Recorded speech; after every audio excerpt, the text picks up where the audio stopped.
Welcome back to the Manufacturing Come Up. I'm Malachi Greb, host of the Manufacturing Come Up.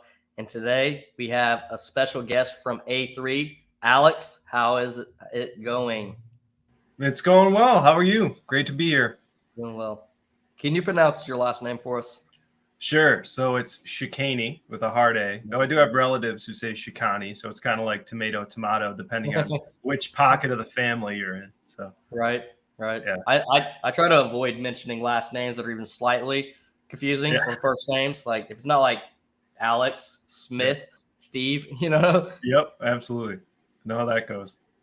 Yeah, absolutely. So we're glad to have you on today. Yeah, it's great to be here. It was great to see you in Boston last month. At the Vision show, at the Mass Robotics event, and appreciate you having me on. Yeah, no problem. No problem. So let's go ahead and dive into your history, your backstory. Obviously, right now you've reached a great point in your career as working with A3, one of the biggest associations in the automation space, manufacturing space, and have been there over 10 years now. So if you would, I guess just give us a quick, brief description of how that is for you. Yeah, it's great. I love working for A3. I love being in this industry, dealing with our members. So like you mentioned, I just rolled over 10 years and we were talking before this. It's like, does not feel like 10 years. It's the time has really flown by, but there's been a lot that's happened in the industry in that time. And I really like working for A3 because number one, it's a great group of people. And I mentioned to you, we're growing. So we're adding like 10 new positions over the next year, maybe more. And the industry's growing. The people are fantastic. The amount of folks that are just willing to help or, network with you and learn about your story, learn about the technology is it's really a special place. And that's why I enjoy being here in the robotics and automation space. Just the quality of people and what we're all working towards together is, in my view, very rewarding. So it's going well. Absolutely. I'd probably love to have your position. I mean, as of right now, it's like definitely being able to nerd out and talk about tech and automation and manufacturing. And then the second side of that is like the networking. Like a huge part of what you guys do is like coordinating, getting people together. So, and for those who don't know, they host Automate, which is like one of the biggest automation shows of our industry. And so, it's an interesting mix, right? Because you have this awesome technology, like pretty much second to none in terms of the cool factor in the world today with robotics and vision and software and all this AI and everything. So you have that aspect that you get to work on. But then to your point, the people side of things, it's still very much a people business. And you mentioned to Automate, and we, record attendance. It was a phenomenal event for us going back next year to Detroit. So like you get the people side too. And I really like both. Being someone who's not an engineer, in manufacturing, it's good to get that commingling of the technology and also the people side. So I enjoy it. Yeah, absolutely. Absolutely. So take us back into your past. When did you kind of see yourself, coming into this industry? Did you see it at all? And at what age did you start to think about career? Yeah. Well, it's interesting because I mentioned I didn't have like a background in manufacturing or robotics, though my dad was an engineer at General Motors, and he bought me a Super Armatron articulating robot arm that actually on LinkedIn I saw somebody post about, like maybe the first industrial robot arm or whatever. It was a toy I had back in the early 90s. Still have it here in the house. My son likes to play with it. It's noisy as heck, right? It's the noisiest toy ever because the little motors moving everything. But so I have liked technology, and I would go to work and my dad would take me in and I'd see what they were doing at General Motors. They were forming clay vehicles and, they had automation there and everything at the tech center. So I did like it, but in school, I was more on the people side. I was more like interested in, I was good at math. So I liked the finance aspect and like marketing kind of stuff. I was more people oriented. So I didn't really go in that direction. So coming up through school, I was always exposed to it and enjoyed it, but decided to go into school for more of a marketing type of role and rolled finance into that and how I got to A3. I was at college, Michigan State. I got to shout out Michigan State. If you know me, I got the Spartan logo back here. So I have to at least mention it once in the conversation. Go green. But, Michigan State, I was going into marketing and finance, doing all this stuff. Thought I wanted to be a lawyer for a while. And then, as you get through college, you're like, it's not really going to be for me. So started looking at getting out and working, getting some experience. And that's actually after undergrad when I had my first experience with trade shows. I did about a year of designing and implementing like booths at trade shows, basically. So I got to see like that aspect, what went into it, the design and why you made certain decisions, and then got to see it all come together when the show went off with a huge success. And that was cool, but it was a difficult time. It was like 2009, 10 timeframe. So I decided after that to go back to grad school.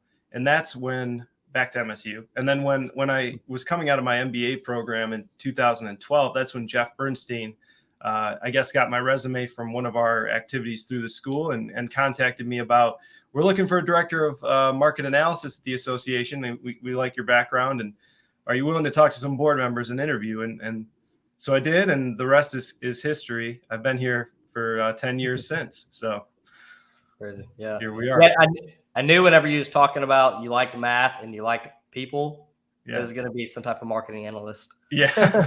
Yeah, exactly. So it was a good fit, and it's been a good fit. So it's exciting. Yeah, that's pretty great. So whenever you came into the company, I guess, what were some of your initial roles?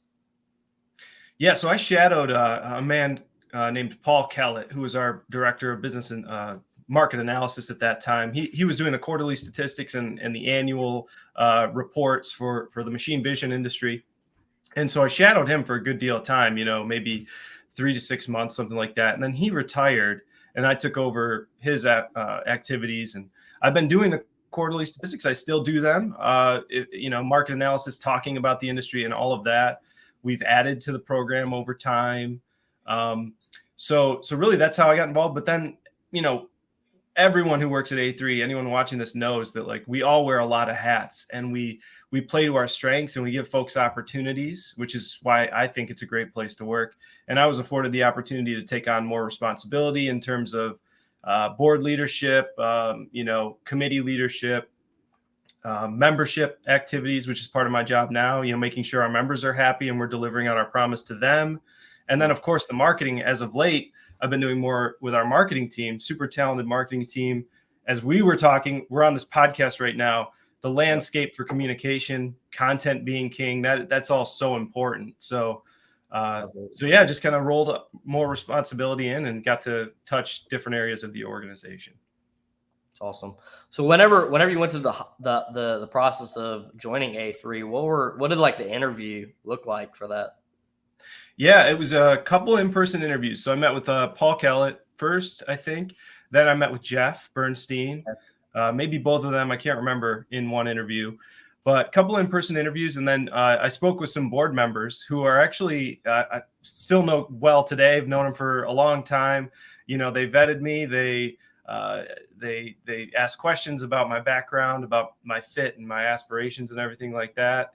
And so it consisted of an in-person component, but also it's important that we get the support of our volunteers, our leadership as well. So I spoke with some board members on that front. Gotcha. Yeah. So, I mean, do you think there was any one particular thing that kind of landed you the position?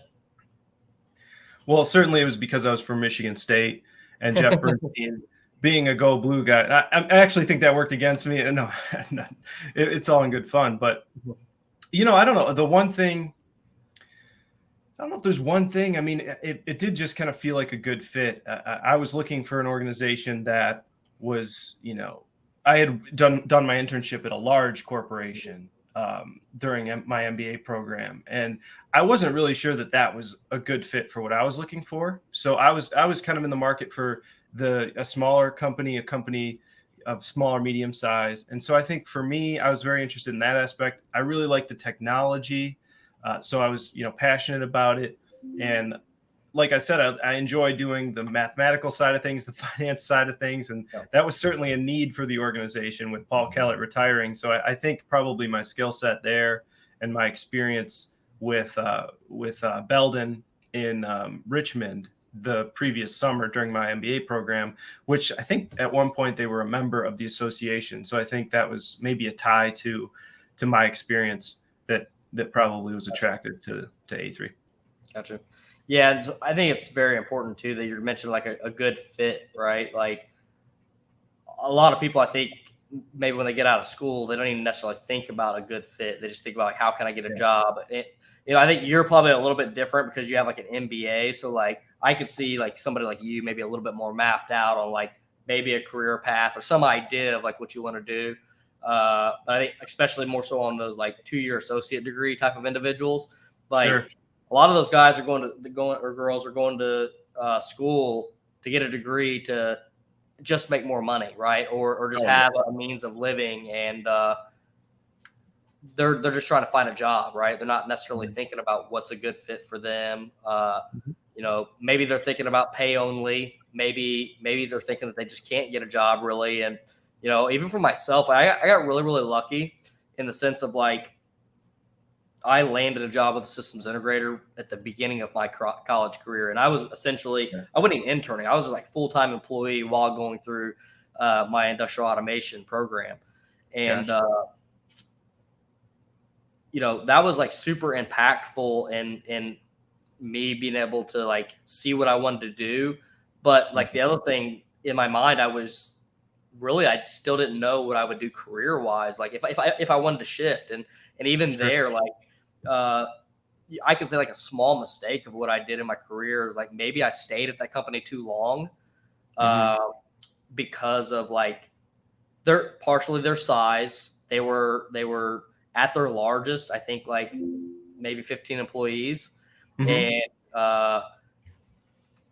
another thing is like really everybody at the company was like way underpaid for industry standards. I could almost say that I was paid like $5 an hour under what industry standard was my entire career, no matter what position I was in, right? And so reflecting back on that, I could have potentially maybe found something that was a better fit, right? Maybe I should have done a career shift and found something that was just better ecosystem, better working culture. But on the other hand, I had something inside of me, and especially later on in my career, like after I was like with them maybe like 6 years or something, I was like, you know what? Like I understand that I'm making way less than other people are making doing the exact same thing I'm doing. But the one thing that I'm getting here that nobody else can get is experience, exposure, because there are so many holes within the company, like especially like the engineering side of things, like with like electrical engineering, electrical engineering, really all engineering facets, right? But it opened up opportunities for me where there was like not somebody to do this job. So as somebody who was like a controls engineer, I was like, okay, whatever, I'll do the electrical engineering as well. I'll do the risk assessments as well. You don't have somebody to do them, I'll do them, right? And so I went through those processes of learning those different things, getting certificates in those different things, and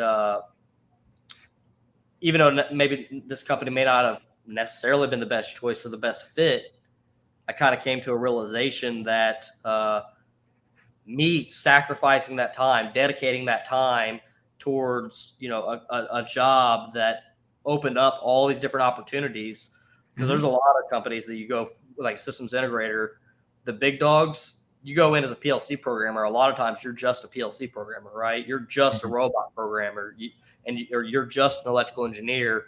And whereas you can get good at those skills, sometimes you miss that ability to see the full scope of things. And in reality, probably brought me to be able to become a business owner, right? There were so many different things that I got thrown at and got to experience and just be able to just pick up new things, right? After like picking up so many different new things, I'm like, okay, what is it to learn this one other thing, right? Yeah, and, absolutely. I think you hit a good point there about like depth of expertise and breadth of experience, right? So Yeah. there is a happy medium, a balance that you need to strike, not only as the person looking for employment, but as the employer, as someone who's designing jobs. Because Yep. in today's world, with mobility, with I would venture to say at the current moment, the leverage is more with the workforce, with the folks looking for positions. We've heard about news stories about the great resignation and things with COVID kind of upending a lot of the way that we work. And it's forcing a lot of employers, ourselves included, to look at how are we going to structure the work, going to structure the position, offer a work environment and a culture that's attractive to the people we want to bring in. And it's not as simple necessarily as just saying, well, here's this one job that has this one task, or this, you're just going to do this all the time. In my experience, that's not what folks want. That's not what brings fulfillment. It certainly wasn't in my case. One of the things I value, as I mentioned earlier, was the fact I got to wear a lot of hats and get experience in a lot of areas of the organization. So Yeah. I think you hit on a very good point. But back to the very first point you made, it's not always something that's top of mind for someone who's in school, like looking, either trying to find that early employment or in school looking for that next step, right? You often get lured in by the pay and the benefit package and everything like that, or the name of the company and everything like that. So it's very individual dependent, of course. Everyone's got different circumstances, but it's certainly a topic worth discussing. Yeah, absolutely. How did you find like your, wearing the multiple hats? I mean, you're still kind of in that position of wearing multiple hats, right? Mm-hmm. Yes. Yeah. Okay. Do you feel like in your career has that narrowed down much? It's actually, I would say it's gotten broader, but in a good way, right? So my responsibilities since I started have actually grown, and I'm currently wearing multiple hats, as others in the organization, many others, if not everyone, is. But I would say, given our circumstance, being a smaller company, 25 current employees, looking to grow to 35, it's a positive thing. It's, of course it comes with its challenges, right? You're marching against a really busy event or important event coming up, and you have to focus on certain areas at certain times.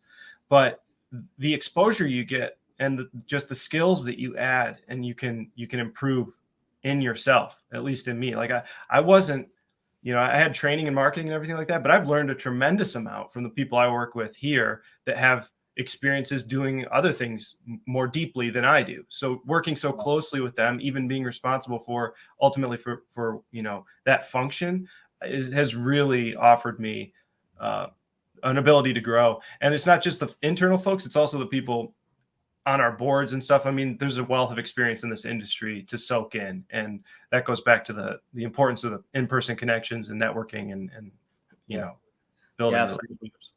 Yeah, and somebody that's definitely like on a marketing side that's going to get into this industry. I mean, really, I think marketing side that gets into any industry, that a lot of your college marketing. Mm-hmm. I mean, the concepts and the thoughts, it's going to be like engineering, right? Like the theories behind it will always be there no matter where you go and no matter what the platform is. But there's like a lot of like marketing degrees that are just not going to be up to speed with what's happening today. Because like you can't even, what curriculum probably really talks about like TikTok. It probably won't be in a book, right? Because like they haven't rewrote the book to include a TikTok in it, right? And those landscapes are moving so quickly that a lot of that stuff you can only learn from real life. Yeah, and living it. To your point, like you almost have to live it. You have to have a passion for it. And I haven't seen the marketing curriculums of today in school, like, so I can't really speak to specifically what they're teaching. They may throw a TikTok up there and like go through and say, hey, look at how great this TikTok is. So maybe reach out to me if that's the case. I'd love to learn more about it. But to your point, you have to build that. You have to be passionate about it, and you have to build that foundation of like, okay, this is where I'm launching off from. And something new might come up, but I have the understanding of how to attack it, or what concepts, are laying the groundwork so that I can roll that in, and then, we can use that, and really run. But to your point about demand, I mean, come on, our industry in particular is coming up right now, not to, manufacturing come up, so the namesake of your podcast, but like it's coming up in that regard right now. You're seeing companies, you're seeing, associations get into the webinar. We've been in the webinar game, but is webinar the best way? You mentioned TikTok, Reels, social media is so important. You have to be savvy with your content. It's an absolutely critical piece. Yeah, absolutely. I mean, one thing that I see with companies that I kind of is concerning, and I think they need a shift, right? Is like, you mentioned the webinar. Is a webinar really worth it? I think yes. I think the deployment of the webinar is not being extracted at its fullest, right? So like if you host a webinar on your private page or something like that, private invite, then sure, do that. Cool. I think that should still happen. But can you also at the same time make it go live on other platforms? Maybe you don't tell people it's going to go live on other platforms, but go ahead and send it live on other platforms too, just so that way there's more eyeballs that get to see it. Like right now with this podcast, like realistically, when we launched this podcast, going live wasn't really a thought, right? We didn't really think about going live, but as of right now, we're launching across business Facebook, personal Facebook, LinkedIn, YouTube, Twitter. And so we're launching across all these different platforms that some of these platforms we don't even post the manufacturing come up on, right? So like this is the only exposure those platforms are getting to this content. Absolutely. I mean, you mentioned something that's important and is almost a best practice in my view now, is like cutting up into shareable important clips as well. You see so many people in our space, in our influencers, yourself included, like folks really, really working hard at that. You can't just, it's not really just a one size fits all. Let's record this 30-minute thing and then put it here and let it live there and hope that it generates what you want it to generate. You have to be everywhere with it. You have to chop it up into little 15 segments, create reels with it, release the clips with the key takeaways, the insights. You have with attention spans, man, are so, all of us, myself, our attention spans have been narrowed so quickly down with the amount of information that's available to us. You have to be able to capture them and keep them for just that brief moment in time. So I think it's an important point. It's a good one. Yeah, there's times where I'll cast up. So I'm a big YouTube person, right? Yeah, I'll cast up YouTube on the TV, and then I'll be scrolling YouTube Shorts on my phone while the YouTube playing on the TV. So like that's definitely something to keep in mind, and also too like people's consumption of content, like how do they like to consume content, and I don't think there's any right way on which is the right way, because eyeballs are everywhere, right? That's the thing you have to think about. And so for us, one thing I try to focus on is I want quality to a certain standard, but after you have quality to a certain standard, I care about quantity, right? Why are we not on every single platform, every single method of posting, right? Reels, native posting. Let's go with YouTube, right? YouTube, you have your shorts, you have your normal YouTube videos, then you have your posts. You can post on YouTube now. So that's three pieces of content. That's just three different versions and ways of posting content, and then the strategy within that, right? Like, okay, a short is different than a micro piece of content, right? A short is, I think the limitation is like 60 seconds or less, right? Yep. But then there's also a 2-minute version that you could post of that same hour-long podcast, right? So out of a podcast like this, just this one podcast recording, I mean, technically there could be easily 100 pieces of content that come out of it, or posted to different places. Absolutely. And people listen. Like everyone's situation is different. Okay, from any stage of your career. Some people are driving more; they listen to more audio. Some people are at their desk more; they can have YouTube and other videos up playing or whatnot. Some people are on their phones more, and they're on social media and working through there. So you have to be savvy with the clips. You have to catch them.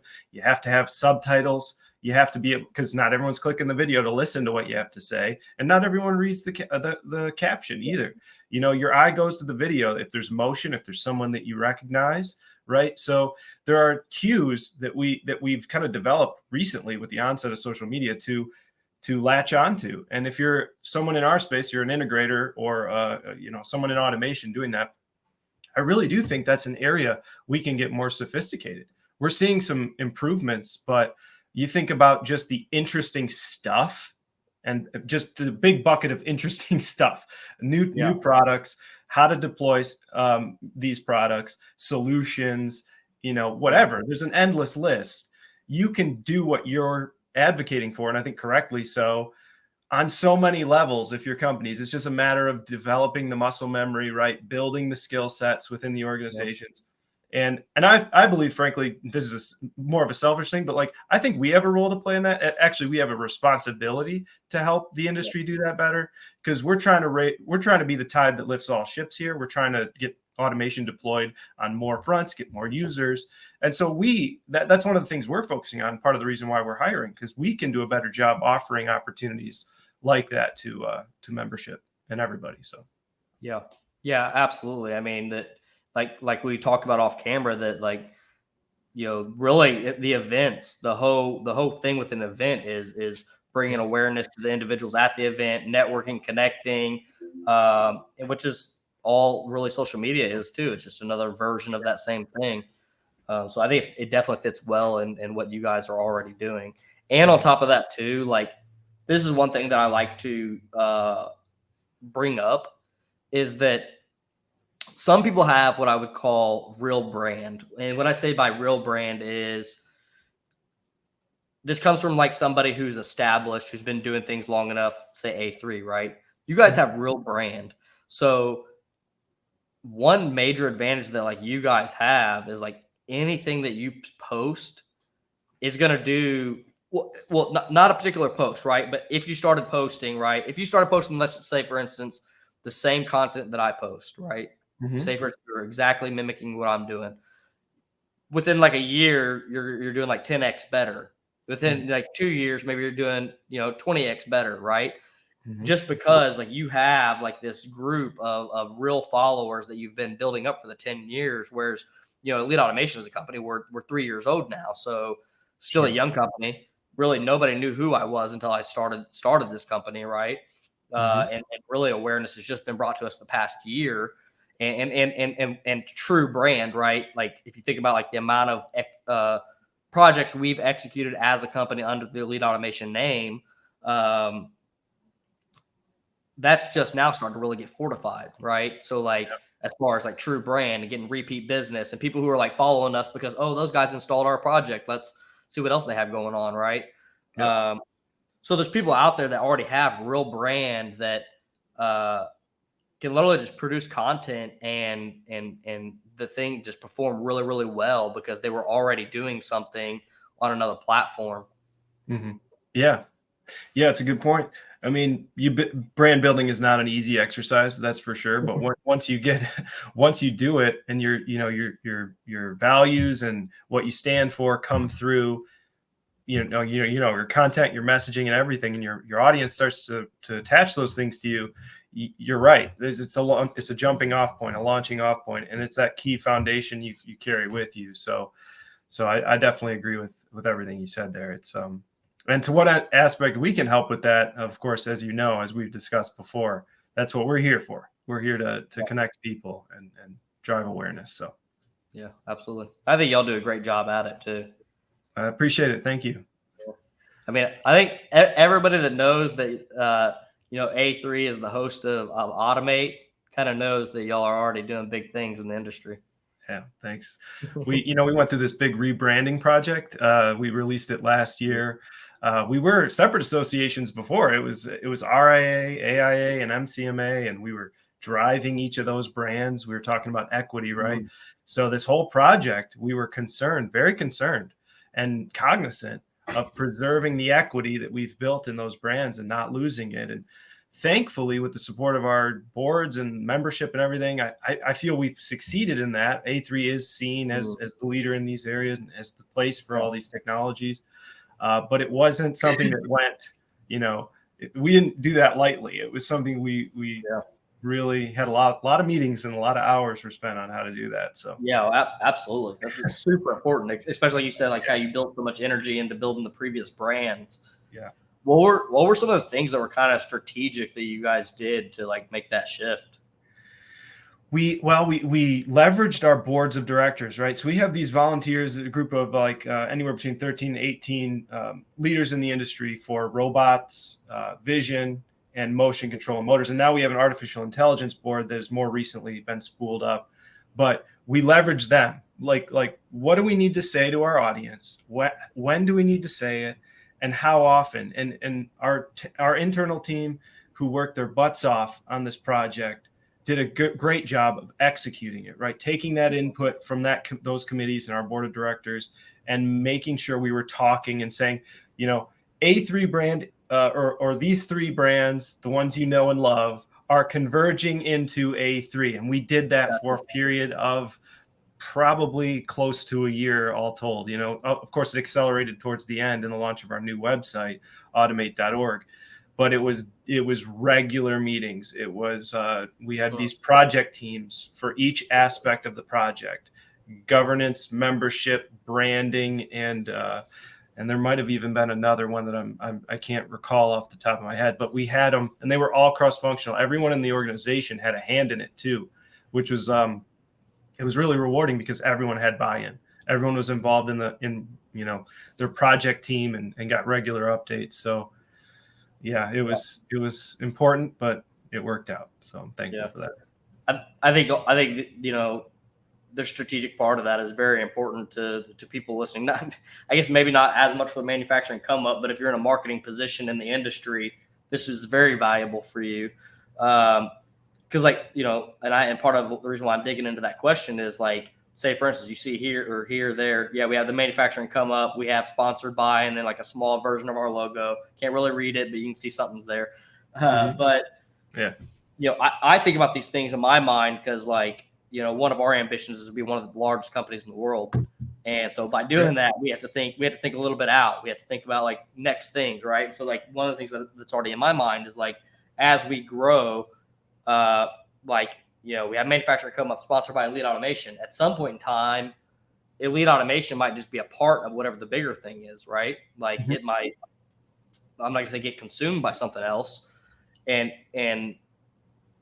at some degree, I think the individual branding is important as well. Like what if Elite Automation always has its own brand? Like maybe Elite Automation gets owned by, Elite Enterprises or something like that, right? But,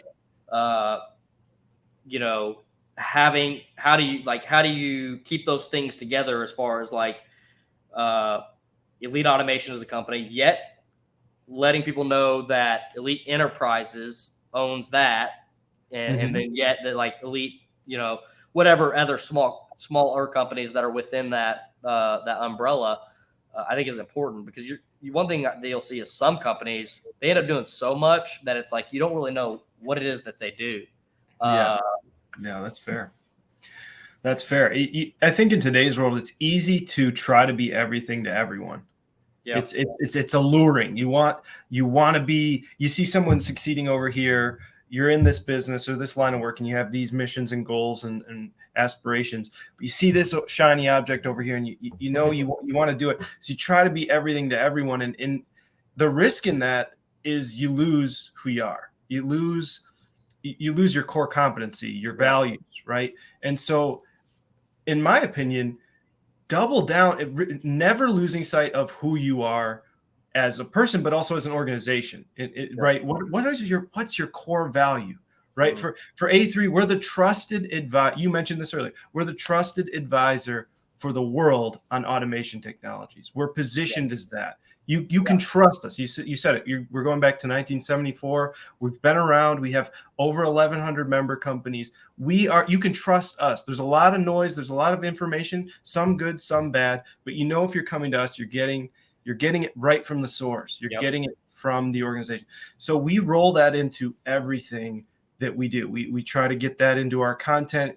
our volunteers, we try to, position them in positions of thought leadership in many cases instead of ourselves, because that we know that foundation is what we want to back. We want to grow. And you're in the same position. You're building this brand. You're 3 years in. You have customers. You're growing your audience. But to your point, as you expand, you never want to lose that. What's your core? What makes you who you are? And why did people follow me in the first place? Why did people come to and work with us in the first place? Okay. And there's a voice of the customer in there. You have to be in communication with them. You have to understand when you're not fulfilling your promises and everything. But yeah, I think in today's world, like I said, it's easy to want to be everything. Oh, I can do that for you. I can do this for you, And sometimes it's better to just know when to say no, or I have this partner over here who does it really well. You should go talk to them. We work with them all the time, So yeah, absolutely. I mean, and there also is so many like dynamics to that as well, as far as like, one, like you got to hold, you got to know what the core focus and purpose is of what your organization is trying to do. And then, if you go to take it to like marketing, you have to make sure that the content you're creating somehow points to that same thing, right? Because if you start making content about this and about that, and even talking about different things, right? That's something that I'm trying to figure out now is like, what are the things that I want to talk about? And I kind of want to almost avoid talking about other things, right? So that way when people see me, they see this guy talks about blah, dot, dot, dot, dot, right? Sure. And that's like more of on a personal brand. But and then us as a company, right? We've really shifted how the things that we're talking about, where like, we started off as a material handling company. Now we're dove way deep into robotic welding and fixture design, stuff like that. And so that was a whole marketing shift, right? Now we're like, I'm not saying we're definitely doing material handling applications, right? But we're ignoring the marketing aspect of it to a degree. Maybe it'll be like 10, 20% of what we output marketing wise, but everything's gonna be driven 80% towards like this, the robotic welding side of things. So that was in a sense a rebrand, right? It was a shift to what people see and what they see us as. And so that's huge. And then like the next thing that's huge is like internally, right? What are the people of the company? What do they see the company as, right? Because if you have Sally Sue that thinks this about the company and Billy Joe thinking this about the company, right? Then everybody's mind is in so many different places that really nobody's working together to create this one particular idea together. Yeah. Culture is so important. It's so important. It's almost as important to drive home the value of what you're doing every day and what your team is doing every day to each other, to the organization. It's almost equally as important as it is to do it outwardly to your customers, because you're right. If you lose that, if you lose people, people don't see it anymore. They don't believe in it. It impacts your business. It impacts what you're putting forward towards your customers. So I think that's a good point. Yeah, absolutely. I think, and like you said too, like it's almost more important internally. And I do agree with that 100%, because like if you can do it internally, then the rest of the members will cast it out to the world, So yeah, it's interesting. I can't remember, a few years back, I kind of looked into this a little bit. I don't remember where, but it's the story of Southwest Airlines. At the time, it was an interesting case study, because at the time it was like, your customer is always right. That was the kind of the basis for this case study. And Southwest, in their kind of reimagination of their business, flipped it to be, well, we're going to actually back our employees. We're going to invest in our employees and our employees and put employees first, which was like, at the time you were thinking to yourself, oh, this is madness. Like the industry, and it's up for debate, of course, still. But what you saw after that, when they did that, was Southwest employees getting on planes, doing big pomp and circumstances, unique things with the seatbelt and the instructions and everything, and making it more of an experience for their customers. And they loved it. People who flew Southwest absolutely loved it. They ate it up. They talked about it. They told their friends about it.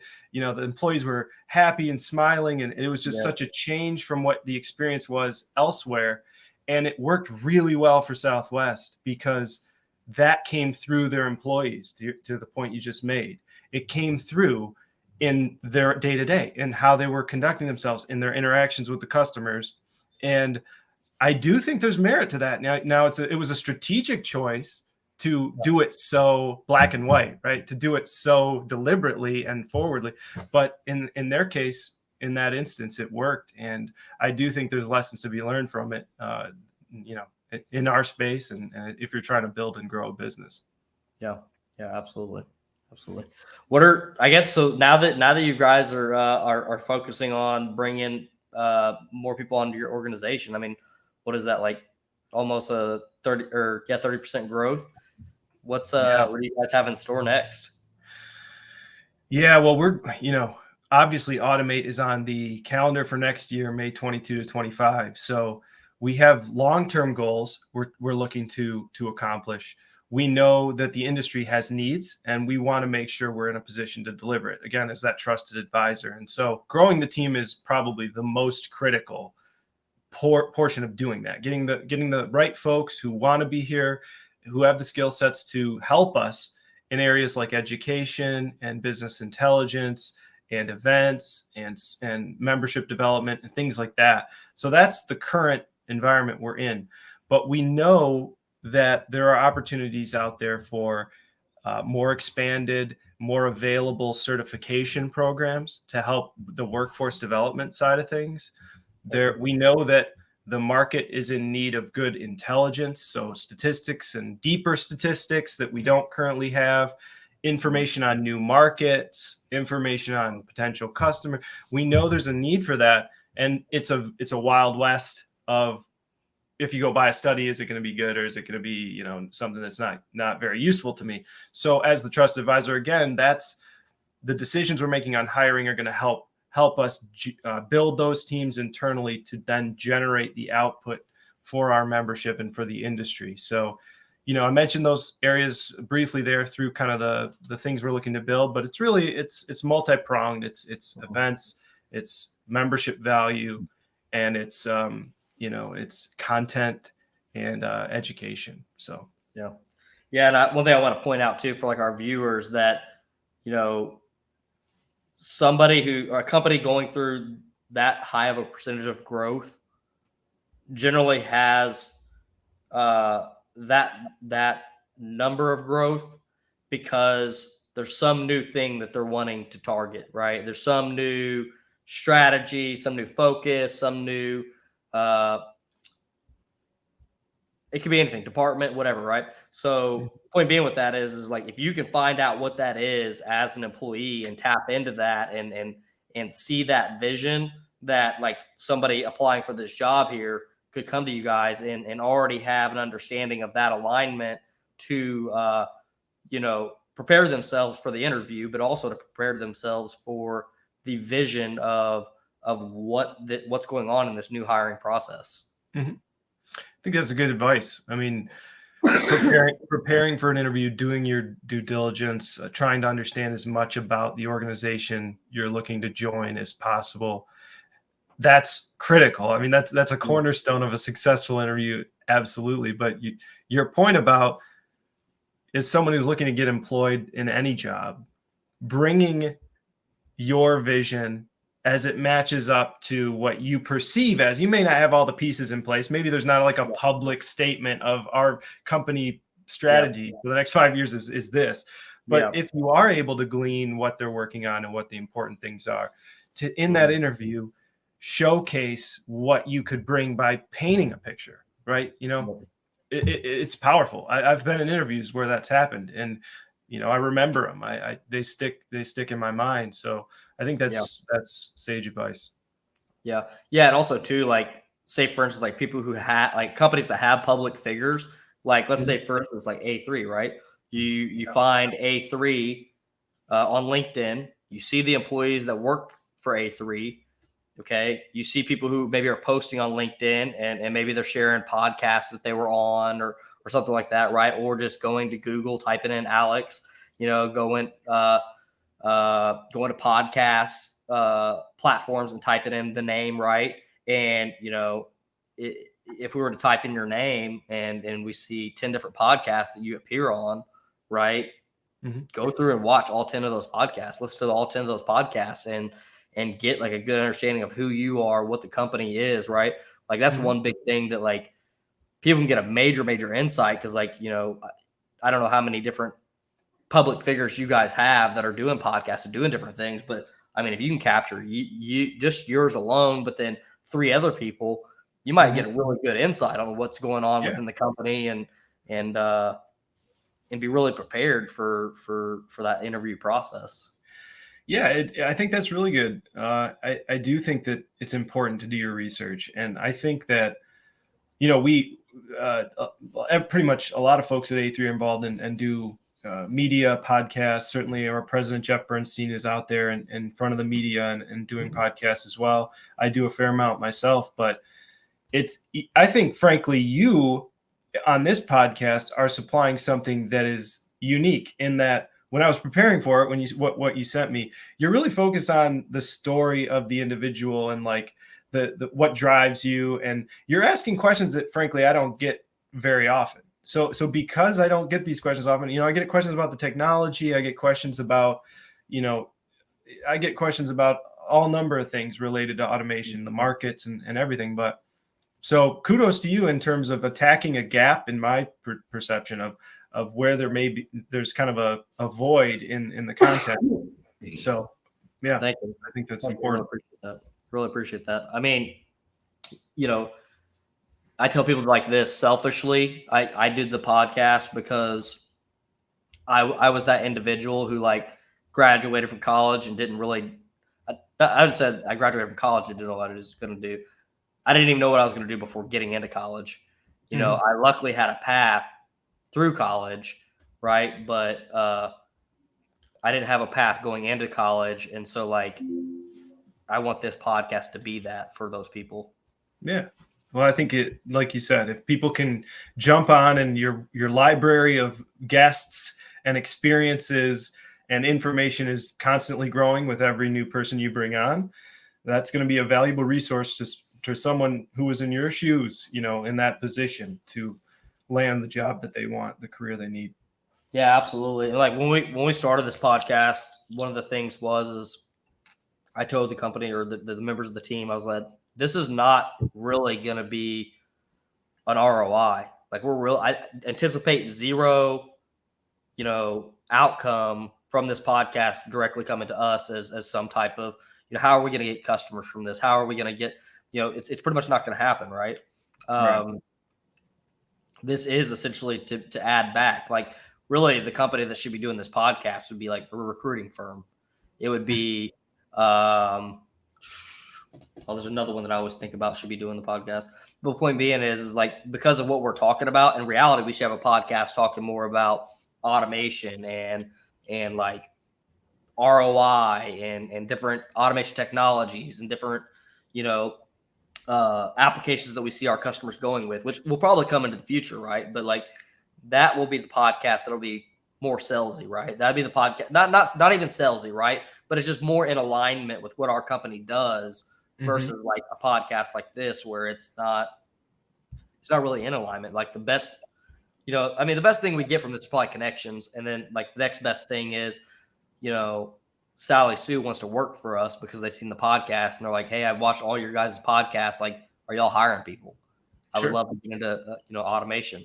So like there is that aspect that where we can definitely see long-term value in it. But yeah, I think you can expand as you go, right? As you build the brand and you get more known in the industry and people trust you. They come to you for the information. They come to you for the expertise and learning about people in the industry and all that. It'll be easier, like we talked about when you're building a brand and you're building that equity to switch, or add. Yeah. I mean, I think at some point I'm definitely like one of those individuals that I see for future. We'll have probably 6 podcasts and all of them have some different niche about them that makes them their own particular podcast. Different guests, completely different questions, right? Like even, and also too, like as I go along with these, I'll probably get even better at the podcasting interviewing process because like say for like this particular podcast, we got into like marketing quite a bit, and so there's a lot of things in that may not be very super practical to people who are not in a marketing role, or they might be, maybe they're very practical to like a business, somebody that's, in some type of marketing role within their company. But, so as you get better with that process, like the questions will become more defined of this is who our audience is. These are the type of questions that need to be asked, kind of the path and the story that we need to stay along.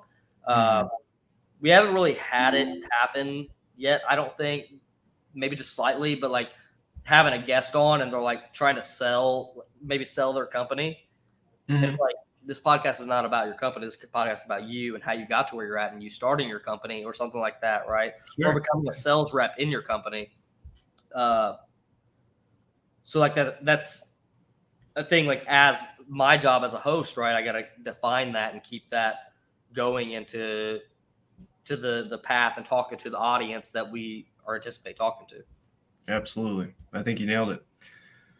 And I appreciate you bringing everybody to the table here and having these fruitful discussions. And I admire your, the work ethic and to do it. It's no easy undertaking to produce a podcast just in its base form. It's time, it's planning, and everything, and to stick with it and to brand it and to be on all the channels and make sure you have the resources. It's admirable. So keep at it. Thank you. I appreciate it very much. Do you have any last valuable points to add back to the audience? I would just say that, assuming that this audience is manufacturing based, this audience may be robotics and automation based. Sure. Saw a few friendly faces in the comments there.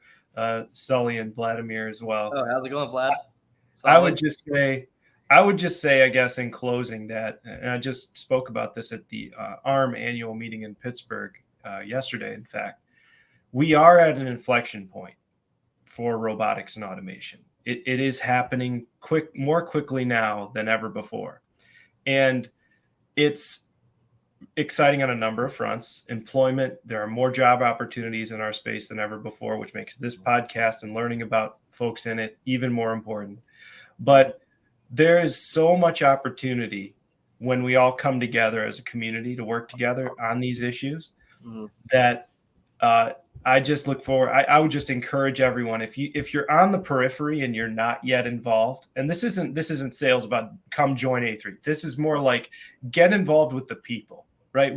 Reach out to me, reach out to yourself, Malachi, get involved on LinkedIn, join some groups, comment on people's stuff, like on people's stuff. It's something I want to do more of. When I'm on LinkedIn, I need to become more active. So I'm trying to work on that as well. I love interacting on LinkedIn, and there are folks like you and, certainly Jake and Chris and Nikki and folks I worked at Automate Live in 2022. Yeah. They're pushing me. I see them all the time. And I'm like, I'm learning a lot from them. I say, okay, I need to get more active.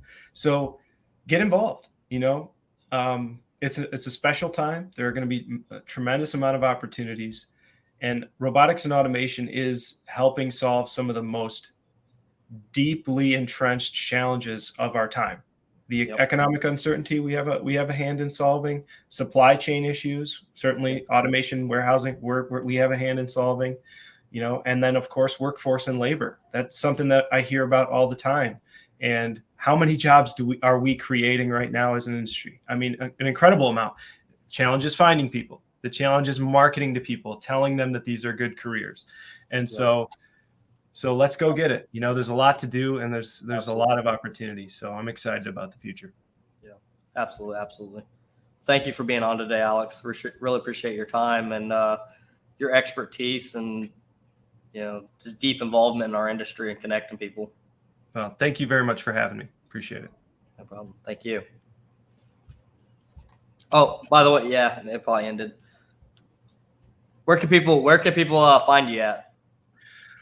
So they can find me on LinkedIn. Just search my name, Alex Shikany. They can go to automate.org and find me. That's our website. Or my email is ashikany@automate.org. So they can reach me any which way. Awesome. Thank you very much. Thanks again, Malachi. Take care.